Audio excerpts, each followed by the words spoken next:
Hey, it's time for another breadcrumbs video. We are in the book of Judges, and today's reading, we are in chapter 16, 17, and 18.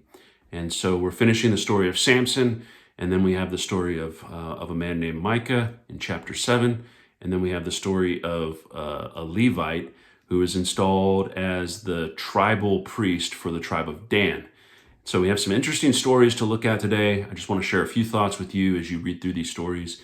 Number one, I think with Samson, we see his fall in these pages at the hands of Delilah.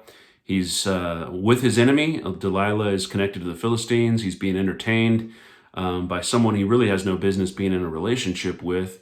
And that makes him vulnerable. She manipulates him, capitalizes on his vulnerabilities, turns him over to the enemy, and he's installed as a slave. He has his eyes gouged out.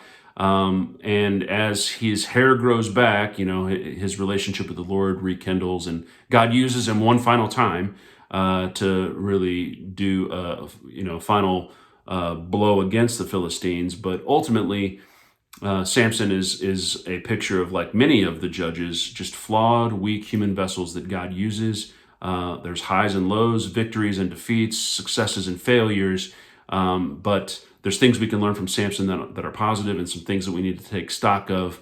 But his story ends in tragedy and sorrow, but God does use him in this one final way to defeat the Philistines, and they suffer it at the hands of Samson one final time on his way out.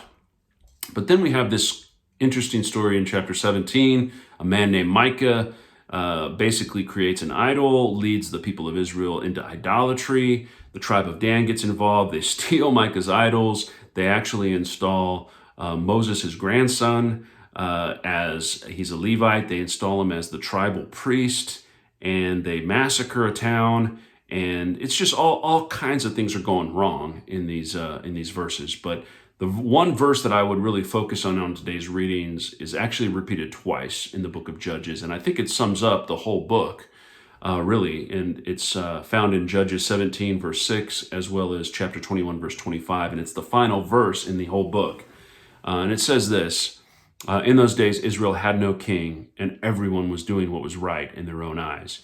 And so I think one of the mega themes that God is wanting to convey through this book is, left to our own devices, we're like sheep that have gone astray that don't have a shepherd. And in those days, Israel did not have good leaders by and large, and the fall into idolatry, self-rule, would lead to oppression from Israel's enemies, a lot of tragedy, sorrow. They'd cry out to God. He'd raise up a deliverer. They would restore them for a period of time of peace, but then the pattern will repeat and Israel will fall back into idolatry. And so, as we go through this book and we look at this, I think this points to just the human need that we have in our heart for a shepherd. God designed us to be in relationship with him and to be in communion with him. And Jesus is obviously the greatest example of the good shepherd and the right king that we need in our lives. He's sovereign, and we need his will in order to fulfill our purpose, and for righteousness and the fruit of the Spirit to abound in our lives, and the kingdom of God to come through us. But when we don't have that, we have what's happening in the book of Judges, which is everyone's doing what is right according to their own hearts and their own eyes. And this is something that we could see even today, around the world. We can pick up the headlines, we can look around and just see what is taking place in the world as people have lost. They don't have a moral anchor.